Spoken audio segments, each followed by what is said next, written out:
नाशिक पुणे रेल्वेसाठी समृद्धी महामार्गावरती आता चक्काजाम आंदोलन केलं जात आहे आणि त्या ठिकाणी आपण आलेलो आहोत। यामध्ये राजकीय नेते सुद्धा आहेत, राजाभाऊ वाचे आहेत, सत्यजित तांबे आहे, बाळासाहेब थोरात आहे, जे अगदी आंदोलकांसोबत चक्क रस्त्यावरती सुद्धा बसलेले आहेत। आणि नाशिक रोडवरून या आंदोलनाचा आढावा घेतलेला आहे आमच्या प्रतिनिधींनी, आपण पाहूया।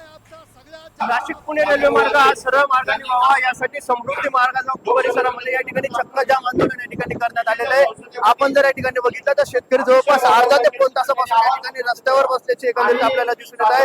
त्यांची एकच मागणी आहे की नाशिक पुणे रेल्वे मार्ग जो तो सरळ मार्गाने करण्यात यावा, जो पहिले सरळ मार्गाने होता परंतु त्यात आता शिर्डी मार्ग करण्यात आलेला आहे। या संदर्भात आपल्यासोबत काही आंदोलन करते आहेत, काही शेतकरी आहेत। दादा काय सांगाल, काय मागणी आहे? नाशिक पुणे रेल्वे मार्ग हा झाला पाहिजे, कारण की हा बऱ्याच वर्षापासून प्रलंबित आहे आणि तो कागदावर आहे।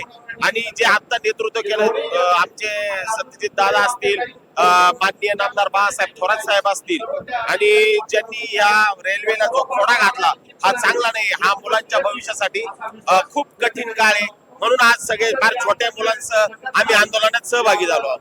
निश्चितच आपण अजून आंदोलनकर्त्यांसोबत या ठिकाणी बोलण्याचा प्रयत्न करूयात। काय सांगाल, आपण या ठिकाणी आंदोलनात सहभागी आमचं म्हणणं एवढंच आहे, आमचे जे तरुण बांधव आता ते ट्रॅफिक मध्ये अडकत पुण्यापर्यंत पोहोचताय।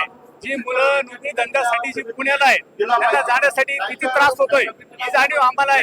ही जाणीव आम्ही लक्षात ठेवूनच या ठिकाणी आंदोलन, रेल्वे हे नाशिक ते पुणे जाणारी जी रेल्वे मार्ग आहे तो संगमनेर मार्गे झाला पाहिजे, सरळ मार्गे झाला पाहिजे। हा दीर्घ नेणे किंवा वाकडी वाट करून नेणे असा सरकारचा जो घाट घातलेला आहे हा कशासाठी?